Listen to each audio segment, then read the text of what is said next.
Thank you. I'm Steph. Nice to meet you all. Can you just show up if you are a student, please? So we know, yes. Do we have entrepreneurs as well? Yep. Specialists? Yes. Okay, nice. Welcome. So we are going to start the day with two amazing guests. This is Jeff and Tom. Who is Jeff? Who is Tom? Okay, welcome. Very pleased to have you here today. You are co-founders of Yellow Brick Games. Probably most of you know this company, but probably you are going to explain a little bit about your itinerary, the history of the studio today, the challenge you had while building your team. I think you founded Yellow Brick Games in 2020, right? Yes, and for how long have you been making video games? You both. Hello, there we go. Hi, everybody. I started in '97, so just over 25 years. 25 years, wonderful. And so it is for you? I've been in the industry since 2001, actually. Yeah. Wow, so two very experienced guys. Yeah, we did some games. Okay, and then you are also going to talk to us to how you have navigated those years together since you founded Yellow Brick Games, and also giving us tips on how to take an idea successfully from a pitch to a product. So I would say that you probably have more things to say than me to begin with. So the floor is yours, actually. Thank you. Thank you. Do we have the clicker? Oh, yeah, That would be important. Tom, you want me to drive? sure. Oh, we're gonna do it sitting down. Let's do it. Well, hello, everybody. Thanks again for coming and taking this opportunity to listen to Tom and I. We don't get many opportunities to speak, especially about our new company, Yellow Brick Games. So today's talk, we wanted to share with you some of the challenges that we've had since we founded the company a few years ago, um, and how we kind of took those challenges as they came and turned them into opportunities. Both Tom and I have a background in building kind of AAA games, and when we set off to start Yellow Brick Games, we wanted to make the dive into indie. So that is going to be part of the agenda today. Um, Great. Oh my God, we're huge. So, hi. Sit here. Please come sit here, so it's exactly like in the picture. Okay, hold on. Here we go. I got LASIK, sorry. There you go. So, yes, my name's Jeff Skalski. Been in the industry for a little over 25 years. I started off at an old school PC company called Microprose. From there, made the switch over to Mythic Entertainment as an artist, where I got to work on Dark Age of Camelot and a lot of other heavy iron MMORPGs like Warhammer, and even Ultima Online for a little bit as well. And then from there, made the switch to Ubisoft, where I was a senior producer on Assassin's Creed, and worked at Ubisoft for about 6 years, where I met Tom along that way, and eventually Tom and I decided to take a change and started off Yellow Brick Games. And I am Thomas Giroux, so I'm the CEO at Yellow Brick Games. Like I was saying, yeah, I started to work in the industry more than 20 years ago. I started my journey in Montreal, where I work in a small company called Strategy First. And then I had a chance to jump at Ubisoft Montreal. We were around, I think, 150 people in that time, so it was kind of very different. I had a chance to work on some projects like Rainbow Six. Then I jumped on Splinter Cell Chaos Theory. I was on the core team of Assassin's Creed 1 and 2. After that, actually, my last project over there was the game called Watch Dogs. And during those times at Ubisoft, I really had this kind of an entrepreneurial vibe where I really needed to kind of create my own thing at one point. So I learned a lot through my years over there. Didn't finish Watch Dogs after 3 years. I really wanted to start my own thing. So I left, went back to Quebec City, where I'm actually from, and launched a company called Sunny Side Up. So this company was an agency creating kind of marketing assets for video games, because I had the chance at Ubisoft to create some cool like trailers for Assassin's Creed 1 and 2, and I really enjoyed making those. I thought that there was a great opportunity there to actually have an agency that would be really focused on creating assets for video games. I launched that. That company is called Sunny Side Up. Went super well. It was fun to build that one. Did that for 8 years. But I was really missing the making games. And like I said, we crossed paths. So I saw an opportunity to go back to production. Was able to let go the company to a bigger one called Keywords. So they acquired a company in 2019, and I was ready to jump in this new adventure. Really quickly, what is Yellowbird Games? So let's start with this. That's our cool animated logo. So Yellowbird Games was founded in Quebec City, like we were mentioning, in 2020. We are right now about 45 people in the studio. We're working on our first fantasy action RPG. We've just kicked off production last week, actually, so that's pretty cool. We're full throttle. The company is still growing by the minute. And the reason we actually chose Quebec City to be our home is, well, mainly I was born there. Jeff was actually already in Quebec City, but we saw the potential of this amazing city that is kind of changing so much at the moment. It's incredible to see that. Like 20 years ago, Quebec City had basically no, or just like 1 or 2 small companies that were making video games, but the rest was happening in Montreal. But now we have like big studios like Ubisoft that are there. We have Gearbox, who are growing by the minute. There's a lot of amazing indie studios. Some of them are actually here in the crowd today. And there's a lot of new talent that just came here in Quebec. So we saw this opportunity, and we wanted to, build our own project over there. There we go. So you can see here, this is Maelstrom. This is where the original idea of Yellowbird Games happened.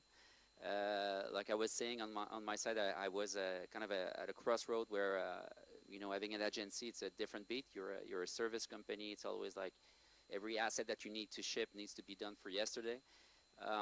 So I was a little bit tired.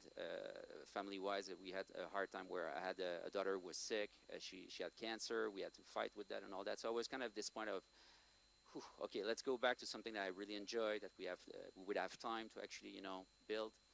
And during my time at this company, I met with Jeff. And fun fact is, 5 years before we started this project, I met Jeff, and in the back of my head, I said, "Wow, if I ever have the chance to build a new game company, I want this guy as a partner." And I'm not kidding. So that's so funny. So 5 years after that, I'll let you continue.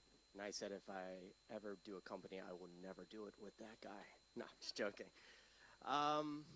So yeah, I was at that time a bit of a crossroads as well.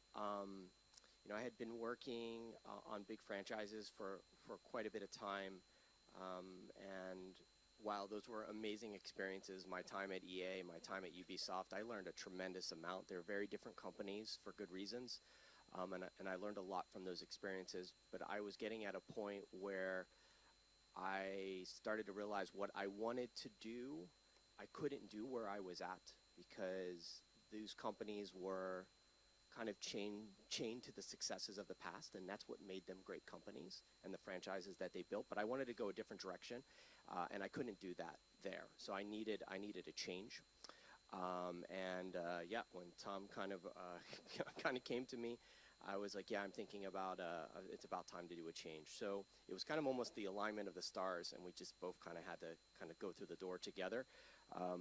But also it was definitely terrifying in the beginning, especially for me as an American living in Quebec in a French-speaking province. Starting up a company, is challenging. But I knew what was so great about Tom at that time He's still great today. But what's great about Tom then is, he had a successful exit with a previous company. So he had the business acumen to start up a company. He had all the right contacts and everything. So this really helped out a lot and kind of eased some of the stress points for me. But we also knew at that point in time, we were basically getting married, just with a different person. We needed to be with someone, and trust that we would weather all the storms together, because that's what's going to happen. And it's definitely a thematic you're going to see throughout the rest of this talk this morning.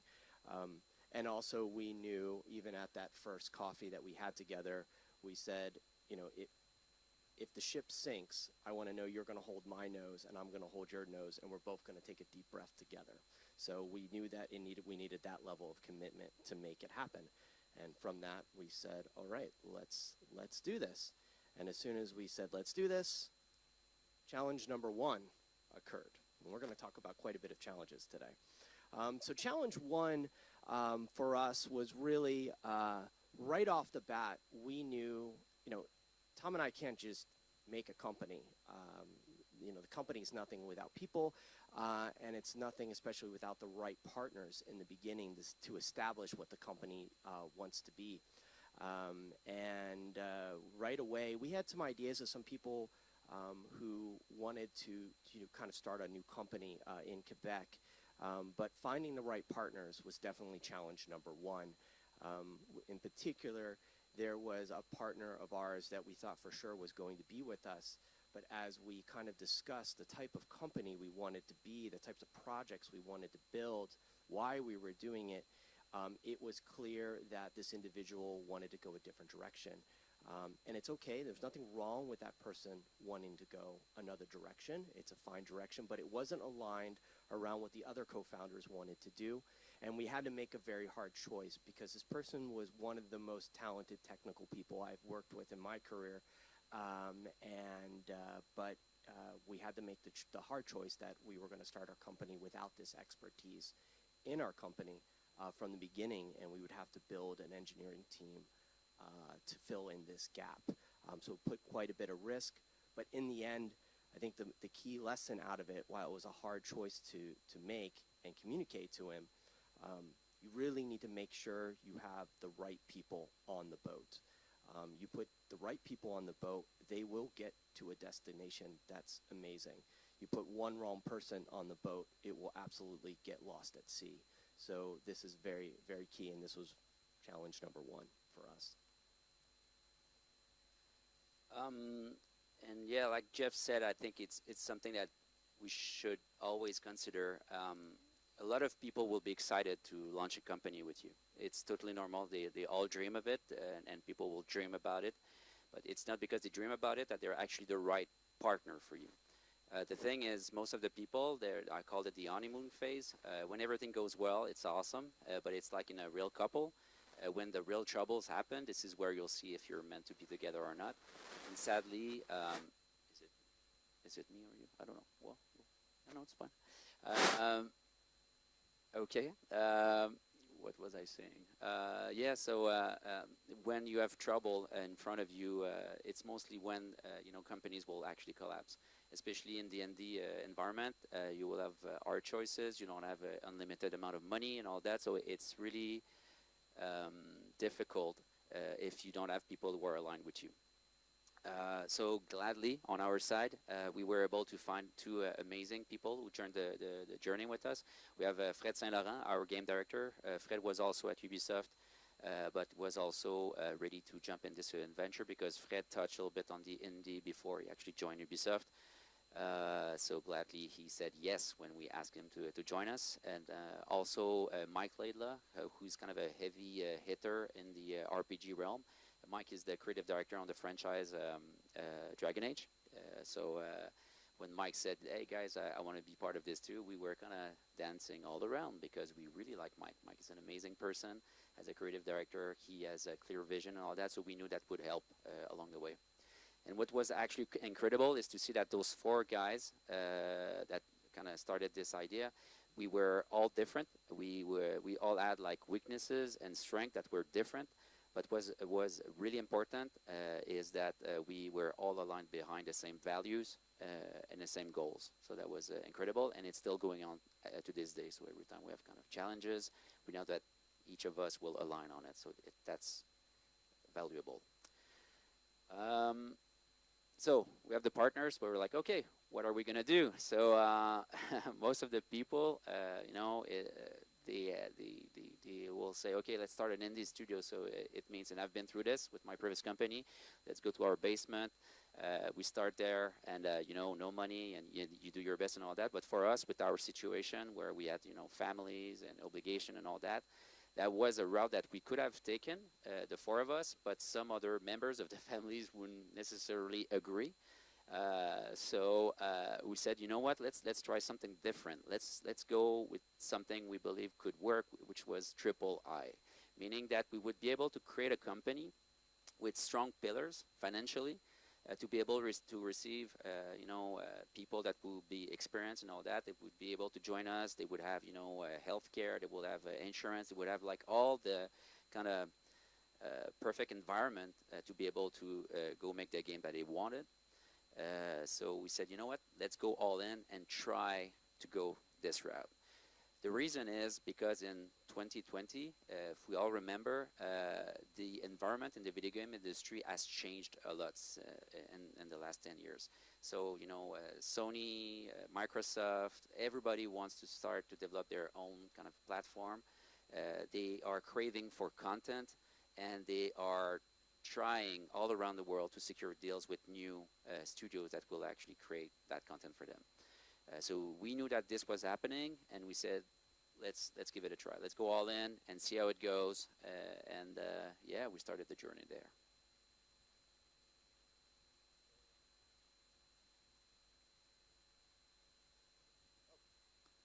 Messy. It was my mic. I'm guilty. All right. So we had a sense from the very beginning the type of game like we wanted to build. We knew we wanted to go into the fantasy space. This is what excited us. Building RPGs excited us. But we also knew we were going to need a partner to build the type of company we wanted to build. As much as we kind of pulled some of our money together, it's not enough to fund the game that we're building right now. So, but we also knew whether we want with a VC, an investor, or through a publisher, just pitching a game wasn't going to be good enough. We really wanted to pitch more than that, because also, we didn't have a demo. There was not even one line of code written. It was just an idea on paper, and we wanted to make sure we pitched the company and the value and the vision of the company as well, so the partner could see the type of team we were going to be, and see the experience of the team. So this was super critical, and so what we decided to start with first, before going too deep into the pitch, was really the company vision and the pillars of the company. And what was great about doing this, we spent quite a bit of time on this, by the way. So for anybody out here who's wanting to start their own company, don't skip this step and just start making a game. It's really important, because you shouldn't be building a company to make a game. You should be building a company to make many games. That's why we called ourselves Yellow Brick Games, not Yellow Brick Game. That's super important.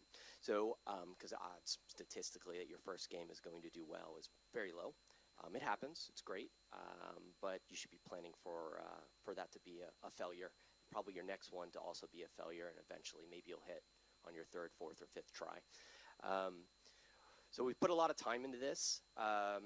And what was great about this, actually putting the time and doing this exercise with the co-founders, is it really helped validate that we were the right partners for each other. It really made sure we all were building towards a vision that we all agreed on. And it made sure, I think it helped set up the company early on for potential success. Because a lot of companies will fail, within the year or two, just because there's a disagreement with the co-founders. So this gave us a little bit more of a solid base from the start. Also, when you sit down and you build your company vision and your mission and all that stuff, it almost becomes literally like a Bible that you can kind of reference. It's great for helping to onboard other people into your company, whether you're trying to grow to be 10 or whether you're trying to grow to be 100. this is super nice because then people understand what's important to you, and more importantly, why it's important to you. So yeah, definitely spend the time to do that. And remember, games don't build companies. Company builds games, and more importantly, it's the people who fuel all that to make it happen.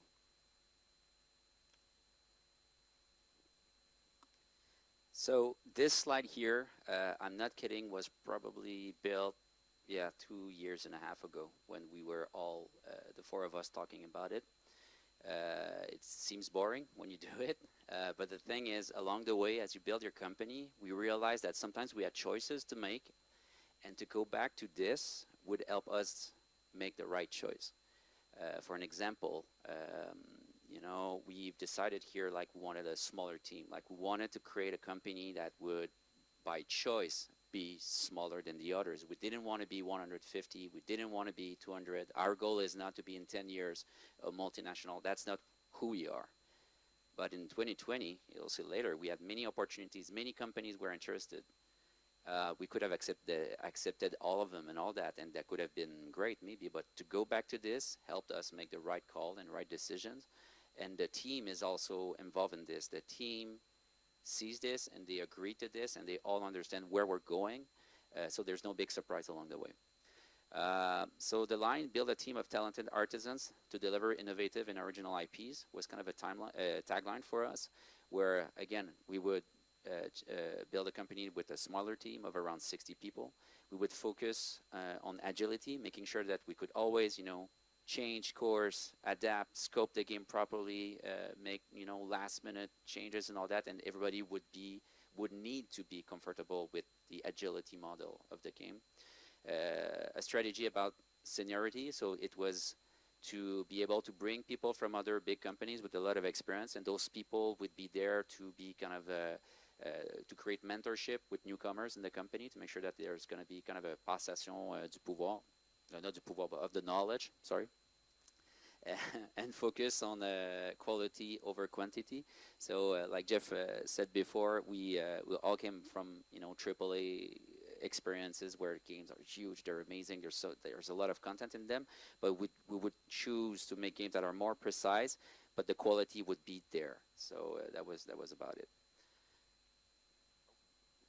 Yep, I know. Just going to change it up for you a little bit, keep you on your toes. One thing I just wanted to add was that was really important for us when we set off to start Yellow Brick Games was we knew, and it was important for us, that the results in terms of what we build and deliver is important, but the journey getting to those results were just as important. So what I mean by that is even if we ship a game that's critically acclaimed or financially successful or well received by players, if our team doesn't want to build another game together, this is a failure for us. So that's something we put quite a bit of emphasis on in terms of making sure we're picking the right people to bring onto our team. We're never, we're not rushing to fill in seats in our office. We will take the time to find the right person. We will adjust our scope and our feature set until we find the right person. This is something very important for us. So, we're in February 2020, super excited. We built a deck. So we have a deck that is talking about the company and what's very interesting. So we have the company deck and the game deck. And what's very interesting is that we see that the company values are actually merging to the game. So if someone sees the pitch, they understand why we're actually making this game. It makes sense because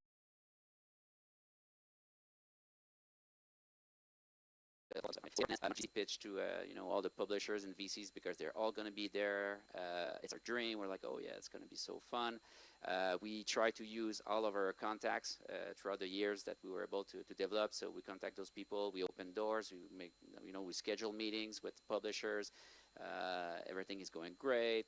We're super excited. We're like, yay, going to GDC. That's going to be awesome. But boom, challenge number 2. Nobody's there. Nobody shows up. Everybody's scared. Everybody goes home. Every meeting is canceled. And we're like, okay, there's a pandemic happening. So at first we're like, okay, well, that's pretty much the worst thing that could happen in our life. This is it. We're screwed. We are going to go home and find something else. But what's interesting, and Jeff, I mean, we'll go deeper into this, but the pandemic, I think if we didn't have it, we wouldn't be there talking to you today. The pandemic became an ally, the pandemic became a tool, and you'll see why. So, challenge number 3 basically was a complete reboot, a reset of how do we pitch the game. You know, we're so used to pitching ideas, but we're used to pitching ideas in rooms. We're used to pitching ideas in front of a person. You know, I want to read their body language. I want to see the glint in the eye. Are they getting our passion? Do they want to build what we want to build? Are they dreaming with us at the same time? And now we are stuck with basically looking at, you know, people through a screen on a Zoom call. It was a big reboot, and everyone here can relate to this because we all had to go through this. What I can say about that is, you know, we just had to adapt like everybody else, but there was some advantages. You know, one advantage being, well, now we don't need to travel. Like Tom and Mike didn't need to go traveling, country hopping, and going to various different states to pitch the game. They could jump on a call easily and pitch the game and get in front of Microsoft or Sony or whatever companies. And what was also interesting, and at the time for us, we were still trying to figure out, you know, should we go with a VC or should we go with a publisher? And there's not one better than the other. It's just whatever one's best for you and the vision for your company, go that direction. In the end, for us, it was going with a publisher. We just felt the publishers we were talking to were invested into making a great game. Whereas a lot of the VCs we talked to felt like they were invested to make a lot of money. And that was a very big difference for us. So we ended up going in that route. Big learning experience out of it, especially, you know, from Mike and Tom. Be ready to hear no a lot. You're going to hear so many more no's than you are going to hear yeses. But take those no's as opportunities to evolve your pitch, to find out what didn't they like about your pitch. Pitching to a VC is very different than pitching to a publisher, so learn from that, because that's definitely what happened on our side, and you'll make your pitch the best that it can be. Another lesson that we learned from this was, while we were pitching the game, a lot of other, I'll just call them partners, potential partners, they wanted other features in our game and willing to pay us quite a bit of money to put these features in our game. But we said no. That goes against the type of company that we want to be. If we build that feature, that means we need to scale another 100 people. If we build that feature, it goes against the type of not just the company, but also the game, the IP that we want to build. So we kept saying pass to those people, even though we didn't have a deal even signed. We just kept looking and kept pitching. So lesson there is just stick to your guns. Don't bend for others. Tom was saying earlier, we were small by choice. Absolutely, we could have took more money and been a bigger company, but that's not what we wanted to do. A lot of us came from bigger productions. Last Assassin's Creed game I shipped was like 1,006 people. So those were big productions.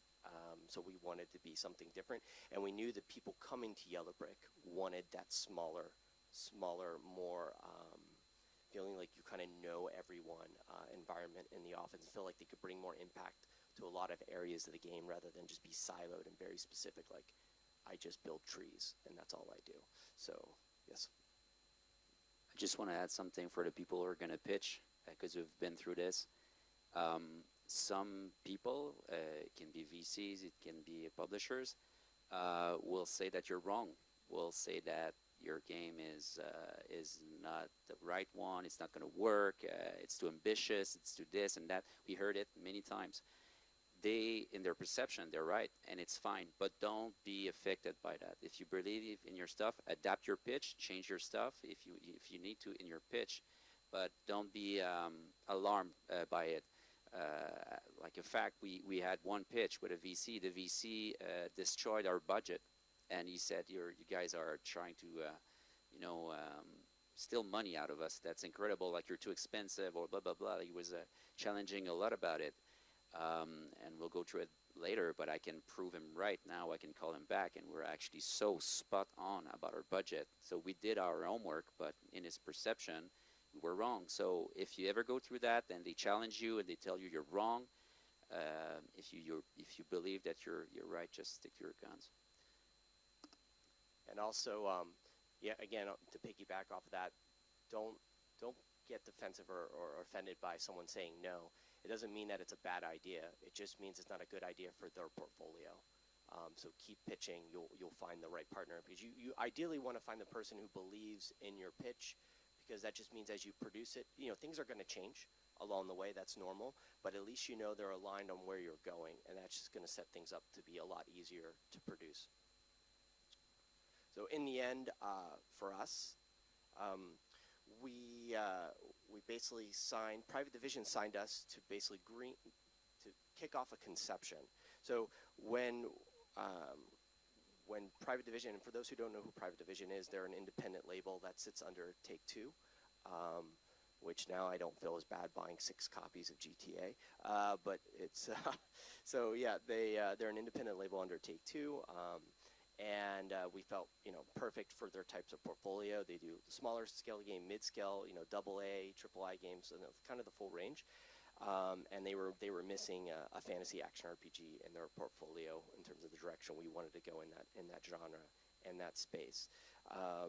So this basically gave us kind of the funding we needed to just do our conception. It wasn't all the funding we needed to ship the game, but we had enough to just, okay, let's pull together a team and let's prove out a prototype. Then came challenge number 4. There you go. So that's our scary faces. So again, because of COVID, it was so different. Companies, they used to investigate more. They would fly in, see your office, making sure that everything is set up, but it was COVID, so we had nothing. And then the deal is signed, and we're like, oh my God, we need to build the team and build the office and build everything. We had nothing done. So the first challenge was the team. Building the team was quite interesting. Of course, we knew a lot of people who were already interested to join us. So it was not kind of a scary thing of like we're just the 4 of us. We knew that some people already believed in it. But what was quite a challenge is that we needed to scale to around 20 to 25 people to complete this conception phase. And I don't think you mentioned, but when we signed with Private Division, the first thing was conception and prototyping. We signed for that. So we had like 1.5 years to prove them this is what we're going to do, and good luck. So we knew we could complete this with around like 20 people. But how do you get those people in where, the environment in Quebec, I don't know for the people who are not aware, but, Quebec, the Quebec province is quite a capital for the video game industry. There's so many big studios over there. All of them, name them, for sure they're in Montreal. So I'm not saying it's a bloodbath, but it's quite a big competition. So for us, how do you attract those talent? Why would they leave those and join us? And it goes back to the values that we developed and the mission that we had for this studio. A lot of people were very intrigued and interested to leave those big studios and go back and put their hands back in the engine, being in a studio that would be on the human level side, enjoying making the game all together, the game that we would all craft and enjoy making. And it actually worked pretty well. We were surprised to see that a lot of people were knocking at the door saying, hey, can I join in? Because this looks awesome. And so we're like, okay, wow, that's great. Yes, please. And the other challenge was we needed a space.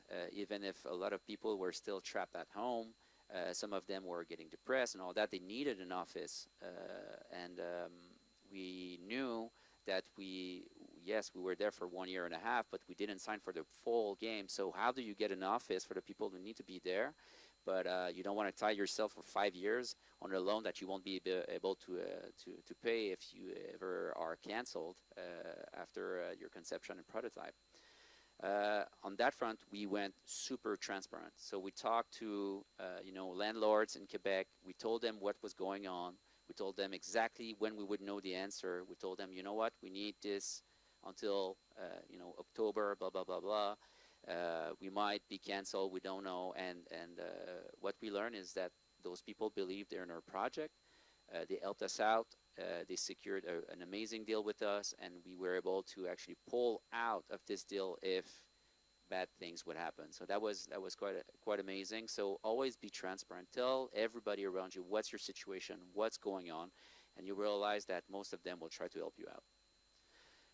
Another thing also that was interesting, again, because of COVID, it was unbelievable before that we would be able to make a game with people outside of the studio, but now it's a new reality. So what's great is that we were actually able to hire people around the globe. We even have some people in Belgium, which is amazing. We have people in Korea. We have people in Spain, on the West Coast in Canada. And I think, the sun never sets at Yellow Brick Games now, so that's kind of cool. And then came challenge number 5, which was basically a lot of the people on our team or who wanted to join us at Yellow Brick. Most of them, if not actually all of them, now that I think about it, came from pretty much AAA or quadruple A production. And this ended up turning into challenge number 5. It was great that they wanted to join us. It was great that they had the expertise and the talent, but we needed to break and have them shed off that AAA production mentality because we're an indie studio. I can't make a phone call and have 100 people tomorrow to help me fix a feature to land it on time. So, you had to be comfortable being in a smaller environment where you couldn't just hide in a sea of people to get things done. And then we were very clear about this as we brought people on board. Because some people, and it's okay, some people could get stressed by the fact when you're on a smaller team, there's really nowhere to hide and everyone is relying on you. It's not like we have a bench of 20 character artists. It's like we have our lead character artists and Steph and Nat. That's who we have right now. To get it done. So we needed to kind of shock the system is what I was calling it, in terms of everybody who's coming in with that kind of background, to kind of slightly reboot their mindset in terms of, okay, now we're indie. Like, we don't need to, I can remember at times being in meetings talking about, the angle a raindrop would hit a hood. Like, it needs to splash this way, and it's like, why are we having a meeting on this? Like, to that level of detail, it's like, we can't have conversations like that. So we tried a couple of different things.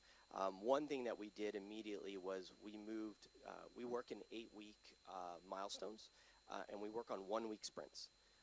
So that basically means, especially in our conception and our pre-production, we would do our planning, like, really quick on Monday morning, like 1 hour, pull stuff out of our backlog. And then we go, where are we going to be by Friday? And then we just go. And on Friday, we do our show and tell, and everyone kind of shows off their work for the week. So, and we rinse and repeat that every week. And we've been doing that literally for the last 2 years. We just are starting to make a change because now we're in production. So things are changing. But by having 1-week sprints, without the comfort of knowing, I can just work on this for a couple weeks, it really helped keep us realistic on the scope of what we're building and to the level of detail that we were going, and also find creative ways to leverage the tools that we had access to build the type of content for our first game. So this was incredible for that. This also helped support the philosophy we had, which was fail fast. I'm sure everyone here has heard fail fast quite a bit. Fail fast is great, but you also need to fail forward. So this is what we were always doing. It's like, we're going to go fast.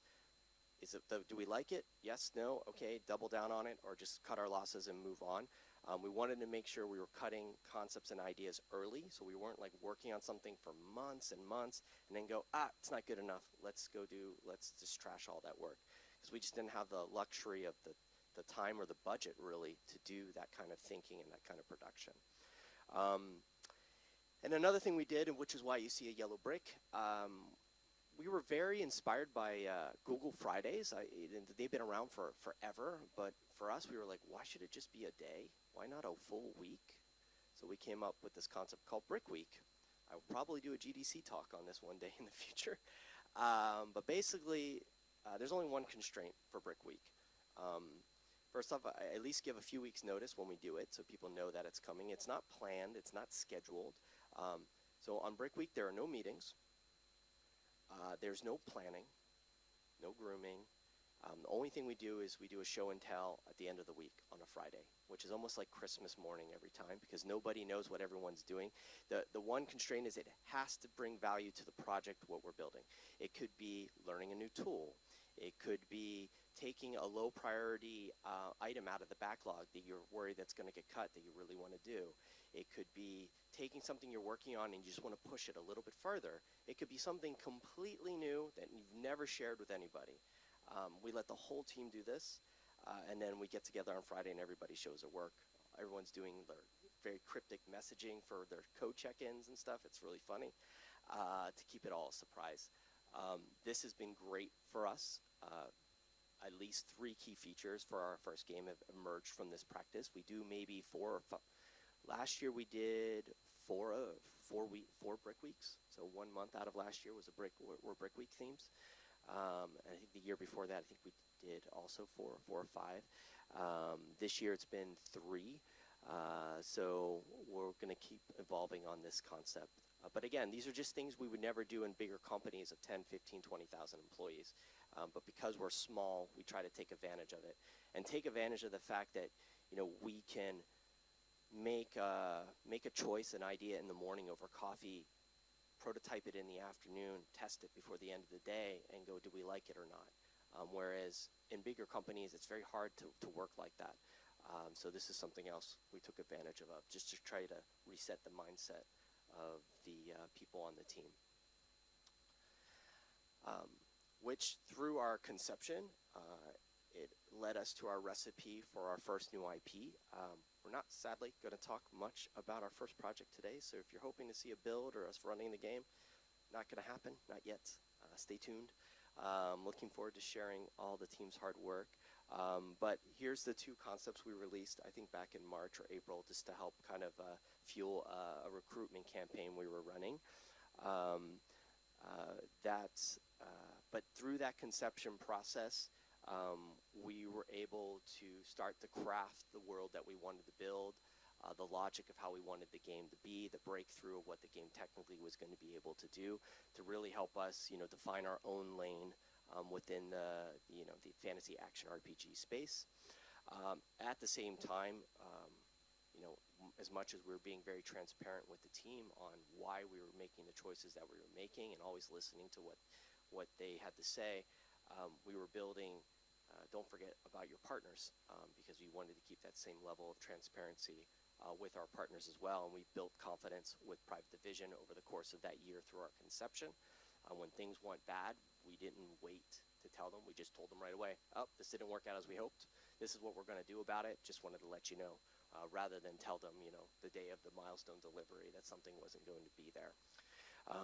So through that conception, we got the green light from Private Division, and literally Claudia and Rafi put a green light in our office, which was awesome that we lit when we got that news. And this basically gave us the funding and the go to launch our game and continue to grow beyond the 20 people to our target of 60 that we wanted to be. But then came challenge number 6. Yeah, so challenge number 6 is the one that we're always going to face, and it's part of our reality as a AAA studio. It's to keep the indie vibe.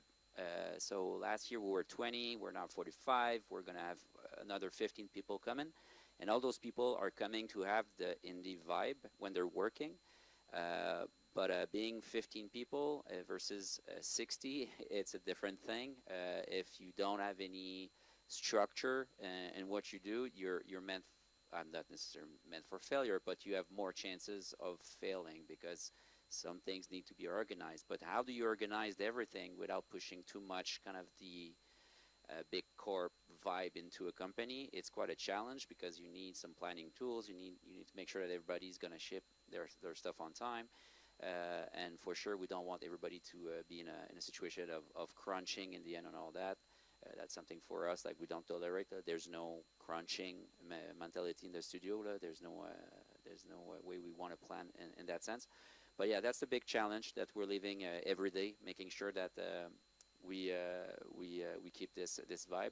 For sure, the approach on our side is that it's very relaxed. We're lucky because all the people who join the team, they all have the same approach. I think I've never seen that amount of meme in an official meeting. So even if we have like a company news or stuff like that, everybody is allowed to make jokes, just to laugh, to like we're just a bunch of people making a game after all. And don't forget about that. Sometimes when the pressure is high, don't forget that you're not saving lives, you're making awesome video games. So that's very, very different. Stay cool, enjoy the ride, and yeah, I think it's gonna help along the way. So far, I think the team could say that we're still there. I mean, we're 45 at the moment, and I don't feel that things have changed in the last year. But we always need to remind ourselves that this needs to stay. Otherwise, you just become another example of a big company, which is great, but this is not what we want. And one thing you need to face is that people might go, and it's okay. Even if you try to create the perfect environment, some people will discover that indie is not meant for them. They want more structure, they want more this or that. We had some people sadly leaving, just a small amount, like it's very, very, very, very small in the last 3 years, but still some of our colleagues are going to other places. And I've seen so many times in so many other companies that the reaction is traitor. People are pissed, people are emotional about it. And that doesn't bring anything. What matters is that this person leaving needs to be happy. If that person is not happy in your company, it's fine. It's not your fault necessarily. For sure, you should listen to what's going on and make sure that you correct things. Make sure that the rest of the team is fine and all that. But that person, you shouldn't be angry about the fact that that person is leaving. And we're always saying that the door is always open at the Yellow Brick Games. And I think that those people, they still know. We still invite them in parties. We still invite them to events. Yeah, we just want to make sure that they're happy in the end. And one good thing is that, we had a very good news. I think that was last week, 2 weeks ago. We won this year Best Places to Work in 2022 in Canada. We are one of the winners in a small company, like it's less than 50. So that was quite for us like a big prize because we worked so hard to make sure that people would be happy. And the way it works is that the employees are actually filling up like forms and just making sure like it comes from them. It doesn't come from us. And then there's a jury who analyze all of that. So to see that the team gave us this nice gift, that was amazing. And we're very, very proud of this. And I'll give you the microphone. Sure. So just to recap a bit before we break off, and hopefully there'll be some questions from the audience. Again, you're going to face challenges. They're going to happen, so don't think they're not going to happen. They're absolutely going to happen. And I think the key thing that's definitely worked for us is, when the challenges come, don't be surprised, and find there are ways you can take those challenges and find opportunities. Whether that's challenges with a pandemic, whether that's challenges with people on your team, with the direction of the project, all of this, there are opportunities there. It just depends on how you look at it and what you can do with it. Even hiring, like what you were saying earlier, like we knew we can't compete dollar for dollar with like big companies like EA and UB and Blizzard and Epic and all of them. But the one thing we can do that they cannot do is run a company of 50 people, because they have a different objective. So we were like, let's take advantage of our size and offer a kind of a safe haven that's different. and an environment that's different than what those companies can do because they have different challenges they have to overcome. So that's one thing. I'll never forget that. And the other big thing I would say is, again, you know, leading with trust, being honest, being very transparent with people, with your partners, I think is super key. You want to build that level of confidence, and this is something we strive to do as best as we can. We don't always do it right. We have misses, so we just learn from that, and we just try to do better the next time. And we're always very open about that with everybody. And don't forget, what's great about bringing a great person onto your team is they probably know other great people, and talented people are drawn to work with other talented people. So we've had a lot of great success from this. You know, we're working with people we've never thought we could work with before. Who, you know, I'm thinking of Nat, and you know, she's based in Valencia, Spain. Like when we were thinking of like what's visually like the thematic of one of the factions in our game, her artwork from ArtStation was on our mood board. We didn't know her, and then our art director just kind of reached out to her and said, "Your stuff is so inspiring," and she was like, "Oh my gosh, you're not a recruiter, you're the art director talking to me." And it's like, "Yeah." She's like, "I want to work with you." So it was awesome, and then we have Nat on our team. It's incredible. So just like stuff like that, you know, stay humble. Don't forget that, and stay hungry. But I think Lico's going to talk about that in the next talk in Foolish, right, Lico? Yeah, I'm sure that's going to be great. So yeah, and again, make sure the right people are on the boat. I can't stress that enough, even when it means making a hard decision. It's better you have the right people there. They're going to get you where you need to be. Do you want to add anything to that, Tom? Okay. Well, then I'll kick off to the next slide then. So we're hiring. Of course we're going to put a we're hiring slide. We got 15 more people to find. Don't hesitate if you're ever interested in what we're doing at Yellow Brick, want to learn more. Please don't hesitate to drop us a line. Come talk to Tom and I. We don't bite. Or just drop us a line online. Fun fact, these are our little, these banana controllers you see here are our 1-year anniversary gifts at Yellow Brick.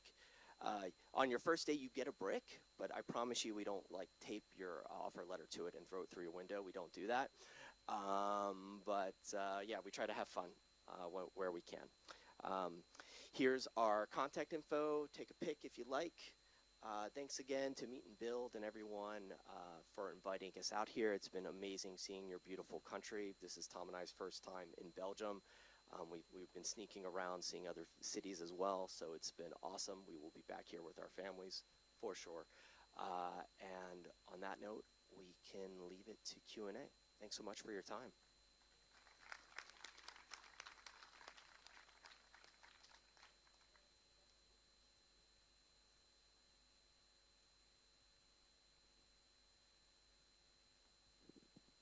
Yes, thank you very much for this really inspirational talk. Thank you so much, really. Sure. Is there any questions, reactions to our guests? Yeah.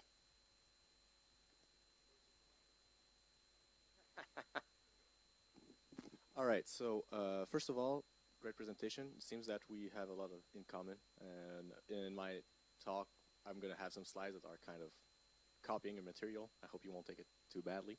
Not at all.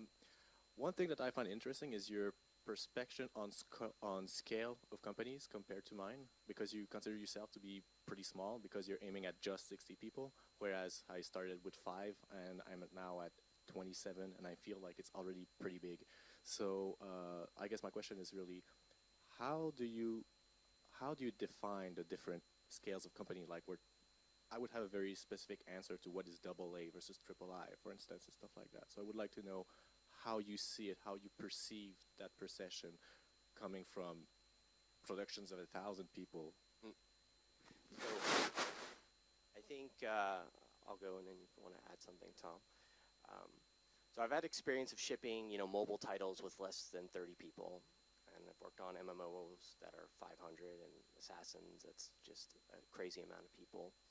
Um, so for us, going from hundreds to tens is a big change. But of course, we started and we were like 8. But we knew we needed to be bigger because of this type of game that we wanted to build, and the certain things that we wanted to achieve. But for sure, as you know, Guillaume, you can do amazing scales of type of content in games, even with a small group of people, especially with where tools have matured to today. We can do quite a bit. We're working in UE5 and having a blast with what we can achieve in that engine. So I think for us, triple I, double A, like these kinds of things, for me they're almost kind of similar in my perspective, that band that they sit between. So I think it's just a matter of the perspective of the person's background and where they're going. Like, we want to achieve equality for sure in our game, but we're not trying to just throw a lot of content and space into the game for the sake that we can do it. This is where we want to be different, especially because a lot of us come from that open world background, and so for us it's like, ooh, okay, there's a lot that we're used to having to achieve with that in mind, and so we wanted to break away from that as much as we could. So yeah, Tom, you want to add? Sure. Good question, by the way. How to say this? I think all of this is kind of semantics and perception of people. So what you consider double A versus triple I doesn't matter to the other person. Like, it's always different. I think for us, we established triple I as a inside mission. So it's basically the people in the team knows what it is, and we're defining our goals and scope towards this triple I that we've defined internally. After that, if someone considered that triple I is not this, it's different, because the industry has not defined that with specific definitions. It's kind of vague, so it's up to you to decide what you are.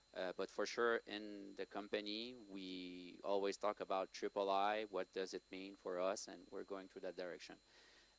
And like you and I discussed 2 days ago, when we ship the game, then we can discuss more what the game is. But for sure, for us, the company and the goals that we set are in this direction of triple I. Thank you. Any other question, reaction?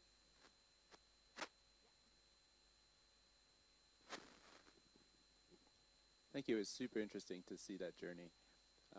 So my question is specific about culture. So you guys mentioned that as a challenge. How do you keep that indie culture? I think it's kind of a good follow-up question. So no, we're on track to do the same as you guys to try to scale to 60 eventually. So how did you guys do it? Like, what was the important quantities to keep the indie vibe? Like, what is indie for you guys? I think the key thing is making sure that everyone in your company are ambassadors for your culture. So, we have a lot of the human level on our team is very, like, a lot of caring people, like super caring people on our team. And some people on our team we've never worked with before. They're new people. Some people we worked with maybe 10 years ago. So, and first it starts with, of course, it starts with kind of our interview process, making sure that we're kind of finding the right people. We're not very heavy on our interview process, though. It's not like we take 6 weeks to interview. It's normally two rounds of interviews with different people on the team. Some we think they'll work with more directly on a day-to-day basis. Others that they may work more indirectly with. We want them to have a kind of a feel of the company. And then from that, we have some time with them, with Mike, myself, and Tom, talking about the project and where we're building, because we also want to make sure they're just as happy and excited about the company and the direction we're going in the game that we're building. Because we know that if they're happy and engaged, they could do potentially the best work they've done in their career, and we want everyone to be doing their best work, and we're trying to set up that environment for them. And know that everyone's there. We have a very collaborative approach. Someone says they need help, it's like everyone's going to jump in and help you with whatever they can, whether that's something in the office on the project or something externally outside of the office. So everyone's kind of there to support each other. So we just try to have fun. Is the other thing. Like we laugh. You know, a lot of us, you know, we've been making games for quite some time. We've had our successes. We've had our failures. And you know, I think one thing we realize as you've been in the industry long enough, you know, you'll ship the games that you ship, but really, what do you really remember? I remember the people I worked with. I mean, I don't think about Mass Effect first or UO or I know I think about the people I was working with at the time. So we try not to lose that.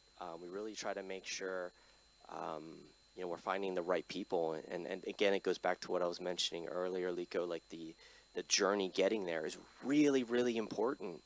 Because if we ship the game and it's just like burning trail of fire behind us, we did it wrong. And we didn't make the right choices. We don't have like Tom says, a crunch mentality. We don't do our planning based on, if we all just work a little extra harder, we can do this feature. We scoped our game almost like an accordion, is what Mike says all the time. You know, and as we see the work coming in and how things are maturing with our systems, we're like, oh, that's really going to work. We're going to land it. We're going to feel great about that. Oh, that's not there. Maybe, you know, we just we remove it. We make that call early, and we just kind of stay focused and stay as healthy as we can. If I may, I'll be a little bit more specifics on things that we established. The first is open channel. What we don't like, it's the opposite of like let's say like a big company. Everybody's kind of very specialized in their stuff, and I mean you do rocks that this is what you're gonna do, and you do this. You're the animator, and then so we don't have that approach. The director that we've hired knew right from the get-go when we did the interview with them. We told them everybody has a say. You need to listen to them. After that, you have your vision. Your vision needs to be clear, but everybody needs to be empowered by this, and they need to be able to talk about it. So for us, an engineer can totally voice it like through a chat or something like that during a meeting. They can say, hey, I have decided what you guys think and all that. And we embrace listening to those people. We want to make sure that this kind of conversation is happening. If it's not, then we go back to being in silos, and then you lose the indie vibe. Because I always say to the team that we're making this game together. So yes, people, they want titles. We try to not use the titles. I want names. It's just a bunch of people making a game, and we're trying to craft this thing there. So you'll see it, like Sébastien Primont, who's our art director, will let the concept artist show their stuff to people. People will react to it, will give comments to it, and Seb won't even say a word. Like, he will just listen, and then if it goes out of what he established as kind of the high-level vision, he won't say a word. He will listen to that, so people can have help on many levels. So that's one of the things that we've, I guess, embraced. Again, it's a challenge as we're growing, but it needs to stay like this. And yeah, I think it's really important that the people who have the director role understand that. So if you're using the old, let's say Ubisoft or other companies' mentality, where it's more kind of a top-down approach, then you're not indie. That's what I would say. So, hope I answered a little bit. Yeah, that's good.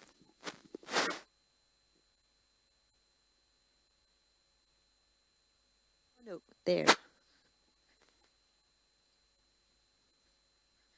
But maybe you're a student. Hi. I had a question. You guys seems like a group of very experienced in your company. Everyone seems to be pretty experienced. Do you feel like there's space for junior positions, people who need time to learn, or more guidance in getting better? Or do you feel like because the company's small, you don't really have the time to hire someone who is less experienced? Absolutely. So is this laser? Oh yes, that's Olivier. Olivier is in college. He's going to University of Laval. He's actually completing his second internship with us. We kept him. Yeah, we'll see how his second internship's going, but obviously we wanted to keep him around, so that's good. We started, he's our first Yellow Brick intern.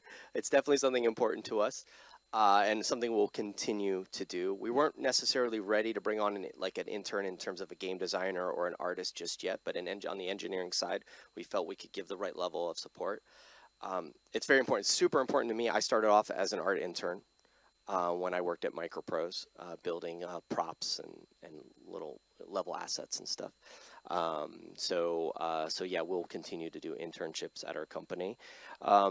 There are some people on the team, you know, with 5 or 7 years of experience. And then of course we have people who've been doing it quite a bit longer than that. And kind of like as Tom was mentioning earlier, you know, it's important for us, like, because when you build things for so long, you kind of know, which is good. You're like, oh yeah, that's risky to do, or that's kind of safe, or that kind of worked for us before. Maybe we could do this now, or that's great. But then what's also nice is getting people in who don't have that experience, because then they challenge the norm, and you have surprises that come out of that. Even our brick weeks have done a little bit of that for some of our you know, the team members who are a little bit more of the old guard, because they'll take the risk. They'll go, I'll try it, and then they're like, it actually worked. So so this is good. So I think it's super healthy to have that balance. So I hope we will recruit and bring in more younger talent into the team, into the company. Questions? Someone in the back, someone in the front. Yeah, first with the back, the front, I don't know. Yeah.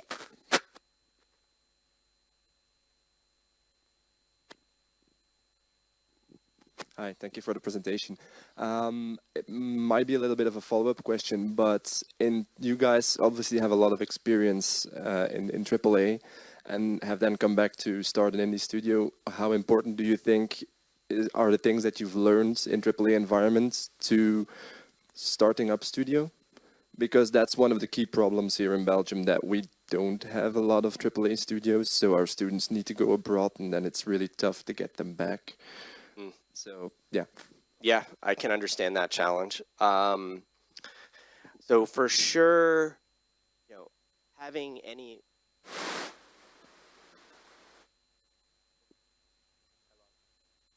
I've been canceled.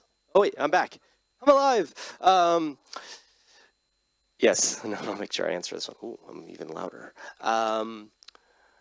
So...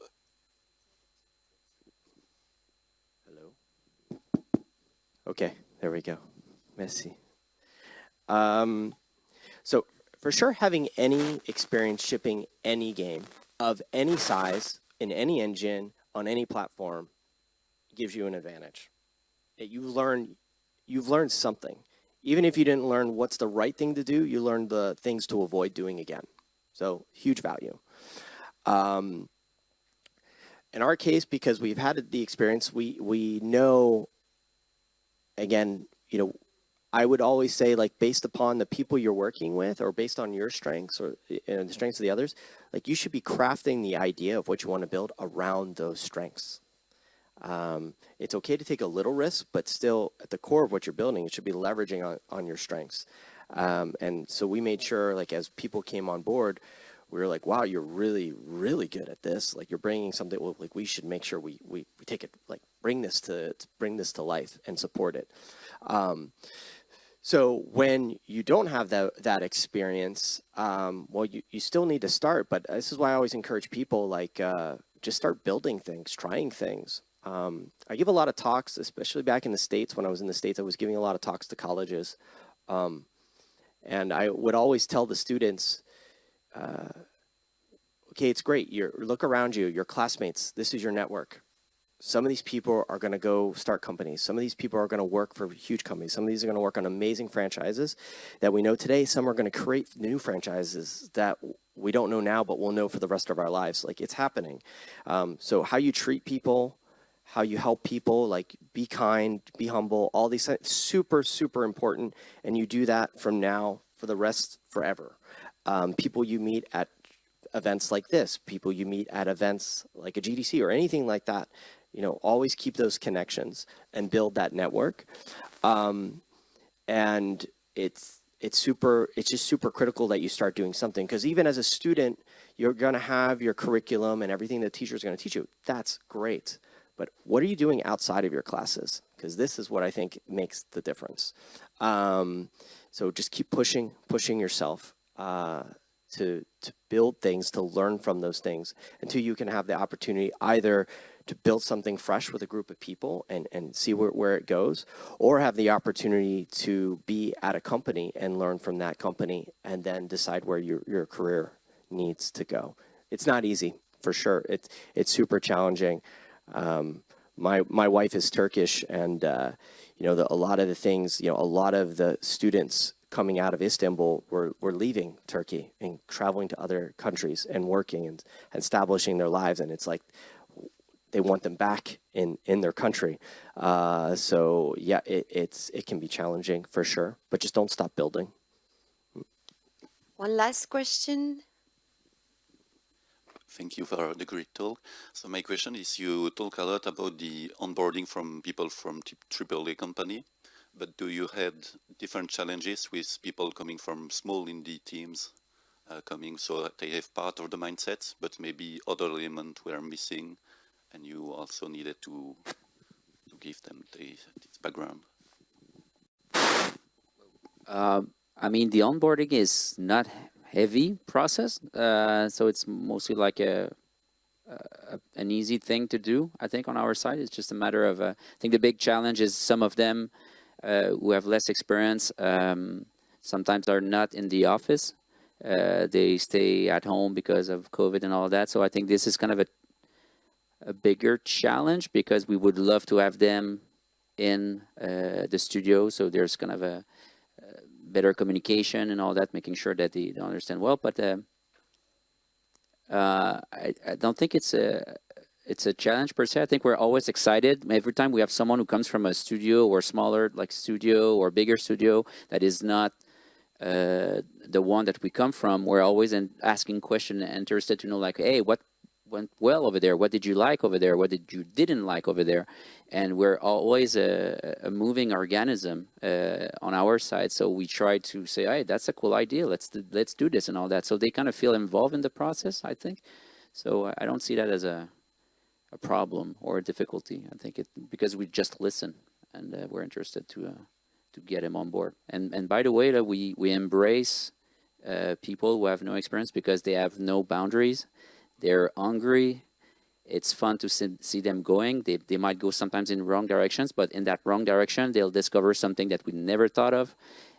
So it's just amazing to have like a younger crowd in the office.